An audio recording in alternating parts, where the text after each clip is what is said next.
Fala cachorro belga, aqui quem tá falando é Daniel Sobak e no vídeo de hoje vai ser um vídeo conto bem intrigante e um pouco diferente, mas e aí, como vocês estão? Por um acaso já colocaram a foto de perfil do Neymar? Bom, enfim, hoje a gente vai falar de Resident Evil para o Game Boy Color, o clássico que nunca existiu. Bom, Resident Evil é uma franquia um tanto intrigante, porque é uma franquia de ciclos, tipo, não é uma franquia um tanto quanto de capítulo. E hoje iremos relembrar um clássico que nunca existiu. Resident Evil, sucesso de público e crítica desde 1996, tem a cara do PlayStation, mas ganhou algumas outras versões. Antes mesmo do seu remake, que acabou ganhando a edição em alta definição para os consoles atuais, e entre estas versões temos uma que começou a ser produzida, mas assim como muitos membros dos Stars na mansão de Spencer nunca conseguiram sair de lá. Mas Resident Evil não saiu só para o PlayStation? Claro que não.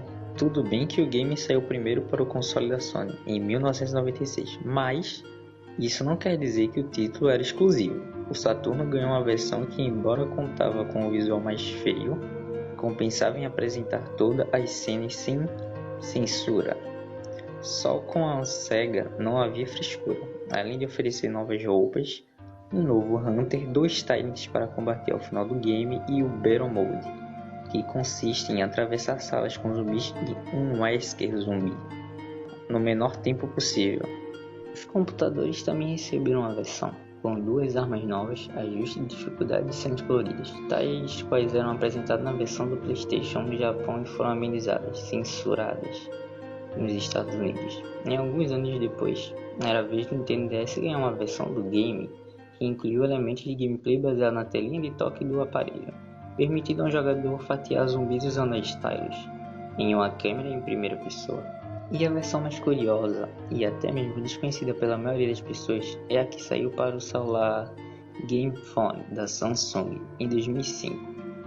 Com recursos e ideias semelhantes ao Wingate da Nokia, o aparelho da empresa coreana ganhou um porte da edição Director's Cut, exatamente igual ao game que saiu para o primeiro PlayStation. E também tivemos a versão que nunca saiu. Com tantas versões e com a migração da franquia Resident Evil para Nintendo, que seria oficialmente firmada com a exclusividade do Resident Evil Zero e com o remake do primeiro jogo para o GameCube, os consoles Nintendo começaram a receber títulos da franquia. A estreia foi com o Resident Evil 2, um milagre para o Nintendo 64 que chegou em 1999.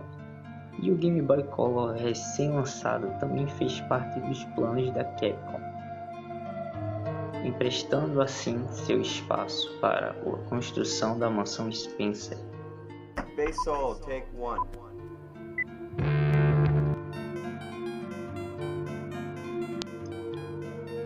A inclusão de Resident Evil na biblioteca do Game Boy Color não era nenhuma novidade. Na época, quase todos os games com versões para consoles ganhavam uma edição Pocket, adaptando alguns elementos das séries as quais faziam parte, porém com adaptações óbvias em gameplay e visual.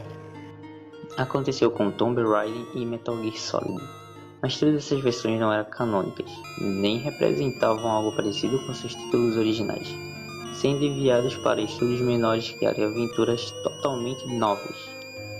A própria Capcom estava mandando bem no portátil. Street Fighter Zero surpreendeu devido à sua qualidade. Mega Man X também apareceu pelos lados do portátil. E as pequenas, mas importantes atualizações do Game Boy Color fizeram a companhia sonhar em um port do seu primeiro Resident Evil para o portátil. Nesta época, 2 irmãos. Me perdoem caso eu fale o nome deles errado, mas eu não manjo dos ingleses, então vamos lá. Fergus e Kevin McGovern, que haviam acabado de sair da Acclaim, fundaram em Londres a Cult Jam Studios, com a ambição de chacoalhar a indústria com um grande projeto que logo acabou causando com com as intenções da Capcom e assim garantido aos dois o desenvolvimento do game. Com este Canon Wall, os trabalhos começaram a ponto de, na E3 de 1999, o título aparecer entre os próximos lançamentos para o portátil. O jogo estaria previsto para ser lançado no Natal de 99, porém acabou sendo adiado para o começo de 2000. Mas logo em dezembro, a época na qual o game deveria ter sido lançado, acabou que Resident Evil para o Game Boy foi excluído da agenda da Capcom. Mas mesmo assim, Fergus, ao ser entrevistado pela IGN Pocket, afirmou que o game estava em progresso, apesar de reconhecer dificuldades no porte. Além disso, havia prometido o jogo para o começo de março de 2000. Mas em março, ao invés do jogo que tivemos, foi um comunicado da Capcom anunciando o cancelamento do projeto. O representante da campanha afirmou que não havia confiança que o produto faria consumidores e Capcom felizes. E veremos na prática as razões logo a seguir, indo longe demais. Resident Evil é um jogo que conta com muitos detalhes em seus cenários, bastante conversa, por mais tosco que eles fossem, e animações em CGI, mas aqueles vídeos igualmente toscos. Um jogador de Game Boy aceitaria cenários mais pobres, eliminação de alguns elementos e simplificação das conversas e até a remoção completa das CGIs, mas o que não queria tolerar era um jogo com controles ruins. A versão que ficou pública anos mais tarde trouxe um pouco de que seria o título. Caso fosse lançado para o portátil da Nintendo entre 1999 e 2000, em uma primeira olhada, o game até chamava atenção, afinal era um clássico dos 32 bits mostrando serviço em um portátil de apenas 8 bits. Visualmente falando, guardadas as devidas proporções, é claro que o jogo estava legal, mesmo sem a mesa de jantar na sala em que o Barry explode os miolos do primeiro zumbi, mas o que incomodaria muitos jogadores seria as questões quanto aos itens. Imaginem só, naquela telinha, ter que ir e voltar pela mansão procurando itens que normalmente são apenas pontos piscando na tela, isso sem falar na leitura dos documentos e bilhetes espalhados. Outro problema grave do jogo está ligado ao som, chiado e obviamente não oferecendo nenhum clima de terror.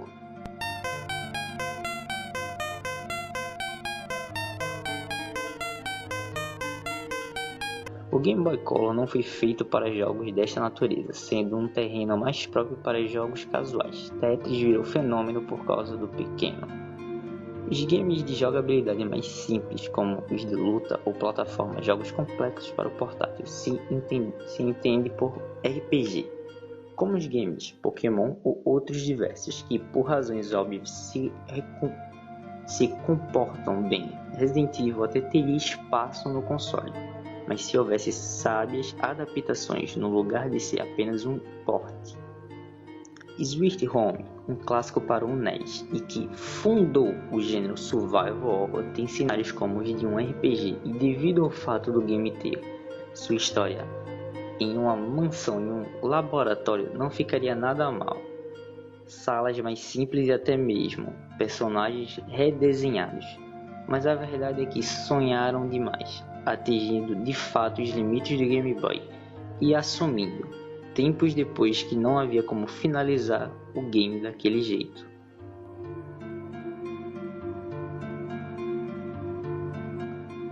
Quem não tem cão, caça com galinha. A solução para inserir um Resident Evil no Game Boy foi a de seguir os passos de Metal Gear e apenas aproveitar o nome da franquia, sem nenhum vínculo com a cronologia oficial. Então, 2001, já com Game Boy Advance anunciado, chegou Resident Evil Gaiden. O game traz Leon Scott Kennedy e Barry Burton como membros de uma organização anti-Umbrella, fato que não é oficial na cronologia da série, e trazem tudo que os games da época traziam: gameplay cansativo, músicas chatas e a real sensação de que o Game Boy já era passado. e para o Hit Dream restou se conformar com o hardware limitado do Game Boy e oferecer convenções mais de acordo. Sua estreia foi com uma versão de Uno para o console, além de convenções de alguns outros games, entre eles Star Wars Jedi Power Battle e Tony Hawk's Pro Skater 3. Hoje a empresa trabalha com jogos móveis e games para TV com acessórios. E para surpresa de todos, Alone in the Dark chegou para o Game Boy Color em 2001, com a intenção semelhante à de Resident Evil, The New Nightmare. Enfiou todo o seu game dentro da caixinha da Nintendo e o resultado foi belo, mas desastroso. Os mesmos problemas do game da Capcom ficaram evidentes, mostrando duas coisas. Que embora seja preciso sonhar alto, limites precisam ser bem entendidos para um bom projeto. E 2, o Game Boy infelizmente tinha chegado ao seu final, após uma história gloriosa que marcou profundamente a forma de se jogar videogame.